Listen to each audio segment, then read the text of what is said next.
5 minutes.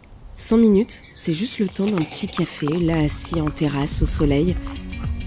5 minutes, c'est le temps d'une pause avant que tout recommence. Vite, faut faire les courses. On se dépêche, la réunion va commencer. Qui va chercher les enfants ce soir? T'as pensé à leur goûter?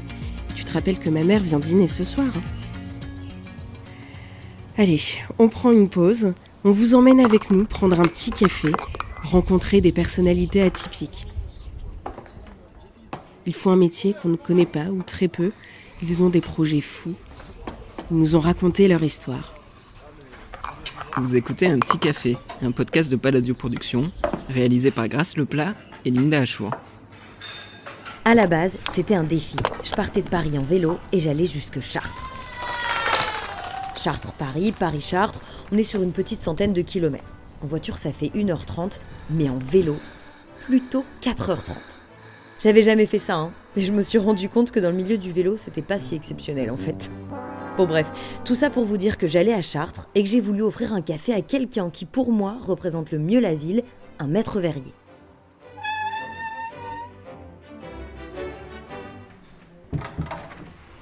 Bonjour, Grace Leplat. Est-ce que c'est vous que j'ai eu au téléphone? Oui. Oui, enchantée. Je suis un petit peu en avance du coup. Bref, au moment où j'arrive dans l'atelier des Picoles, Kevin et son père, tous les deux maîtres verriers, écoutent Europe 1 à fond. Il y a le rouge qui symbolise le mal. Ça tombe bien, c'est une émission sur le vitrail. Dieu. C'est une façon, en quelque sorte, d'enseigner l'histoire biblique, même à ceux qui ne savent pas lire à travers les images. Les vitraux, c'est un peu comme une bande dessinée, quoi, mais en beaucoup plus stylé. Au Moyen-Âge, on pensait que la lumière qui passe à travers le vitrail, c'est en fait la puissance divine qui se manifeste aux hommes. Rien que ça. Et puis d'un coup... Nous sommes en ligne avec Kevin Picole. Ah, c'est vous à la radio là? Picole. Allez-y, mettez plus fort. Bonjour Kevin. Bonjour. Bonjour William. Comment et pourquoi on crée des vitraux encore aujourd'hui? Au Moyen-Âge, je comprends, mais aujourd'hui ils sont là, ils bougent plus. C'est vrai qu'en création d'édifices religieux, il n'y en a pas des masses. Et c'est vrai que maintenant, c'est plus passé dans un principe de décoration. Donc vous créez des vitraux pour des particuliers, quoi. Voilà, on crée et on restaure. Parce qu'il faut savoir qu'un vitrail, c'est pas éternel. À peu près au bout d'une centaine d'années, il a besoin en fait d'une remise en plomb. Tous les 100 ans, donc, les maîtres verriers récupèrent les vitraux, ils enlèvent le plomb qui lie les bouts de verre ensemble et ils leur refont une jeunesse. Dans l'atelier des Picoles, par exemple, il y a de longues tables en bois et dessus, des bouts de vitraux complètement désarticulés. C'est des restaurations, comme je vous ai dit, là par exemple, c'est pour un antiquaire. Ils nous demandent de diviser les panneaux en 2, voire en 3. Et vous voyez, par exemple, quand on découpe, c'est un peu le même système qu'une carrelette, quand on coupe le carrelage. Donc on trace et on détache. Ah, c'est dingue. On peut essayer ou pas? Ah bah, allez-y. Ça a marché, c'est pas Ouais, assez ça a fort. marché, ça a marché. C'est encore plus simple que le chocolat. Donc c'est en carbure de tungstène. Tungstène signifie pierre lourde en suédois. De la découpe donc, et puis parfois, il faut redessiner, repeindre. Le maître verrier, c'est un artisan d'art, un artiste qui transforme la lumière. Ça, c'est un savoir-faire, souvent pour être franc, c'est le papa qui les réalise. Parce que bon, c'est pas donné à tout le monde de pouvoir réaliser. J'ai la petite anecdote, c'est que moi, quand je suis rentré mon premier jour en formation, donc sur Nantes, donc j'étais pas encore spécialement conscient. On m'a dit, ah, vous êtes le fils de Denis Picole, le grand artiste verrier. J'ai dit, oh, c'est bon, c'est que mon père. Hein. Il est resté un peu scotché, mais c'est vrai qu'après, avec le temps, forcément, on se rend compte que c'est pas donné à tout le monde, quoi. Que c'est pas un simple coup de crayon. C'est qu'après, il y a un tas de recherches. De toute façon, on peut pas se passer des anciens, quoi. C'est vrai. Toi, c'est ton dada. La peinture, il râle tout le temps, mais il aime ça, quoi. Enfin, c'est le fait que ce soit complexe qui permet aussi, même au bout de 46 ans, de encore s'améliorer, quoi. Denis Picole, le père de Kevin, a créé l'atelier au début des années 80.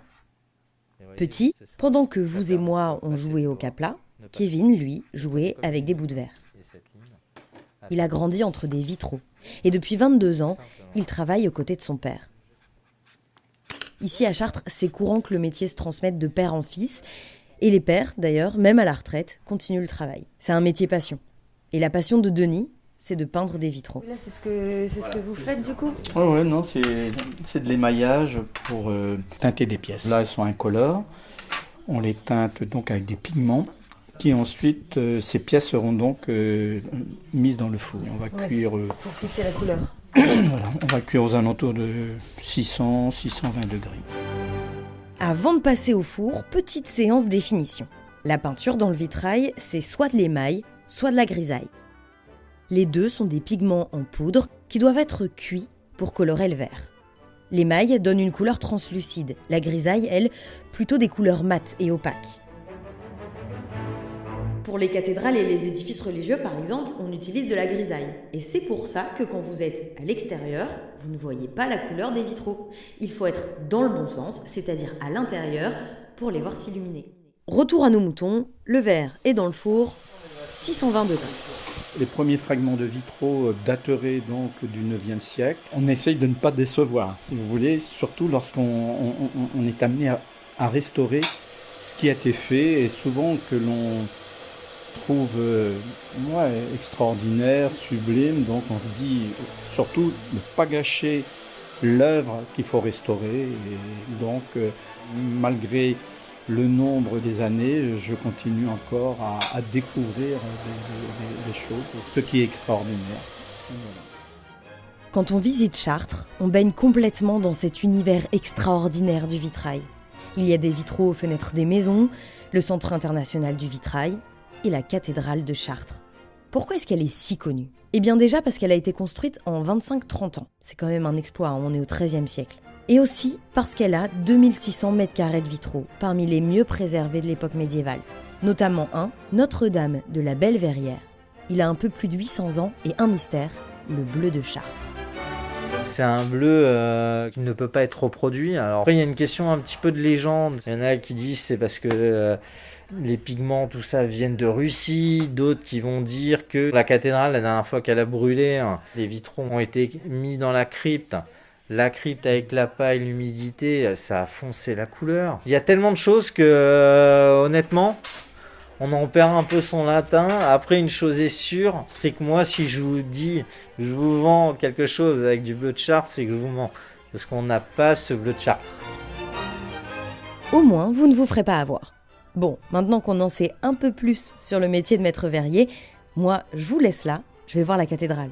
J'ai pas vraiment le courage de remonter sur mon vélo, mais bon, ça vaut le coup.